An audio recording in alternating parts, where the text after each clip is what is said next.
లో కాంగ్రెస్ పార్టీ కేవలం bill pass చేయడమే కాకుండా న్యాయస్థానాల్లో కూడా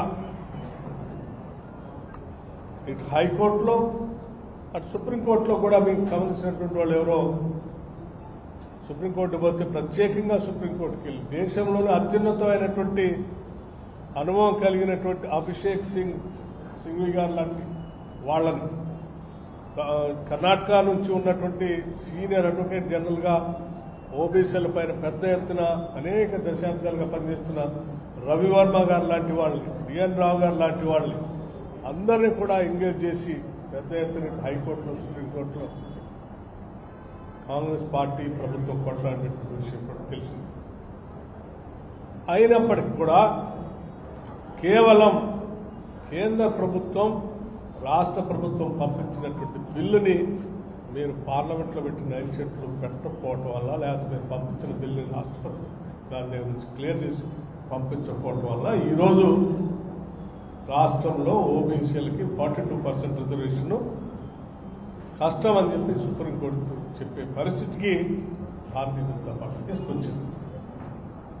దీన్ని దృష్టిలో పెట్టుకుని ఈరోజు రాష్ట్రంలో ఉన్నటువంటి యావత్ ఓబీసీలకు సంబంధించిన సంఘాలన్నీ కూడా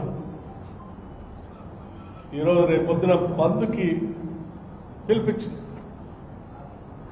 రేపు జరిగే బంద్ ఈ రాష్ట్ర ప్రభుత్వం తీసుకొచ్చిన 42% రిజర్వేషన్ తీసుకొచ్చిన బిల్లుని ఆపి అడ్డుపడుతున్నటువంటి భారతీయ జనతా పార్టీకి వ్యతిరేకంగా జరుగుతున్నటువంటి బంద్ ఇది.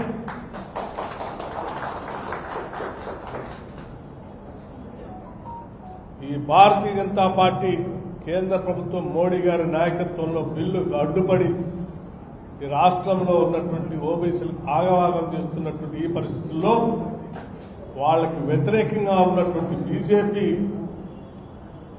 నిర్ణయానికి వ్యతిరేకంగా ఉన్నటువంటి అందరూ రేపొద్దున బంద్లో పాల్గొనవలసిందిగా కూడా విజ్ఞప్తి చేస్తా ఉన్నాం. నేను అడుగుతా ఉన్నాను, బీజేపీ రాష్ట్ర అధ్యక్షుల వారిని అట్లాగే బీజేపీకి సంబంధించిన ఈ రాష్ట్రం నుంచి ప్రాతినిధ్య వ్యవస్థలో 2 కేంద్ర మంత్రులు రాష్ట్ర అధ్యక్షులు రామచంద్రరావు గారిని, కిషన్ రెడ్డి గారిని, సంజయ్ గారిని అందరినీ అడుగుతా ఉన్నాను, ఎందుకు మీరు ఓబీసీలకు సంబంధించిన బిల్లు తెలంగాణ రాష్ట్ర శాసనసభలో ఏకగ్రీవంగా ఆమోదం తెలియజేస్తే మీరు ప్రధానమంత్రి గారు కూర్చొని ఈ బిల్లుని పార్లమెంట్లో పెట్టించి మీరు ఎందుకు పాస్ చేయించకుండా అడ్డుపడతా ఉన్నారు? మీ అడ్డుపడుతున్నటువంటి వైనం ఈరోజు రాష్ట్రంలో ఉన్న ఓబీసీల గుండె కోతగా మారింది.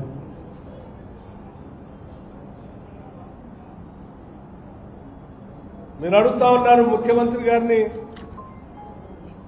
అఖిలపక్షం తీసుకొని పోవాల్సి ఉన్న ప్రధానమంత్రి గారి దగ్గర కేబినెట్ లో పనిచేసేది మీరు, కిషన్ రెడ్డి గారు.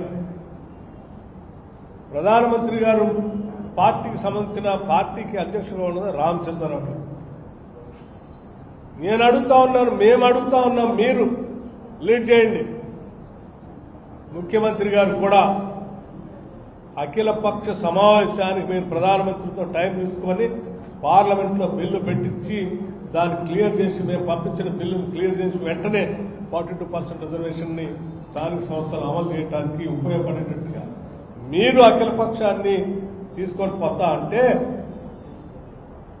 మా ముఖ్యమంత్రి సైతం కలిసి రావడానికి సిద్ధంగా ఉన్నాడు. మీరు టైం తీసుకోండి, మీ వెనక్కి కూడా రావడానికి కూడా సిద్ధంగా ఉన్నాడు. మేము అడిగితే ఎట్లా టైం ఇట్లా లేదు కనుక మీరైనా తీసుకోండి.